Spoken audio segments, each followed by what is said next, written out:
బాధ్యత పెట్టిన ప్రతి ఒక్క యాదవ బంధువునికి శిరస్సు వంచి పాదాభివందనం తెలియజేస్తున్నాం.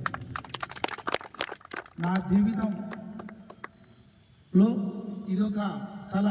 నేను 100 ఎకరాలు కొన్నా సంతోషపడను, కానీ నా సొంతంగా ఈ బిల్డింగ్ నిర్మాణం అయితే దానికన్నా మించింది లేదు. కాబట్టి ఈ బిల్డింగ్ నిర్మాణం కోసం నా సొంత ఇల్లు కట్టుకున్న దానికన్నా ఎక్కువ తిప్పలబడి దాతల యొక్క సహకారం, గ్రామంలో చిన్న యాదవులు ఇచ్చిన సలహాను ఒక తీసుకొని ఎవరు ఏమనుకున్నా నేను అధ్యక్షుడిని అయినా కానీ ఒక సభ్యునిగానే పనిచేస్తానని మీ అందరికీ ప్రమాణం చేస్తున్నాను.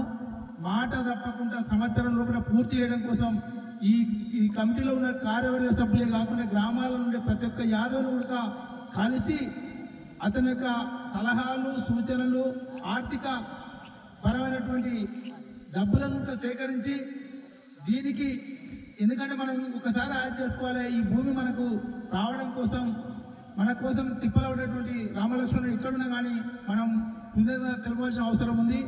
ఎందుకంటే ఆ రోజు మనోరణ కానీ మనకు సర్పంచ్ హరిచంద్ర కానీ ఈ భూమి ఇవ్వడం కోసం మనకు సాయం చేసింది. కాబట్టి ఈ భూమి ఉన్నంత వరకు మనం వాళ్ళని మర్చిపోవద్దు.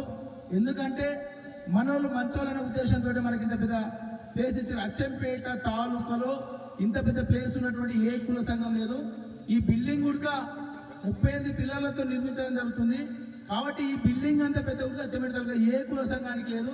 ఇది ఒక మన యాదవ సంఘానికే ఉంది. కాబట్టి ఇది ఒక మోడల్గా అచ్చంపేట యాదవ సంఘం బిల్డింగ్ చూసినట్టే తెలంగాణ రాష్ట్రంలో ప్రతి ఒక్క తాలూకా వాళ్ళు అచ్చంపేట మోడల్గా ఉండాలనేది మన యొక్క ఆలోచన. కాబట్టి మీ అందరూ ఈ యొక్క భవన నిర్మాణం కోసం సహకరిస్తారని మీ అందరికీ మరొకసారి శిరస్సు వంచి నమస్సు మంజలు తెలియజేస్తున్నాం.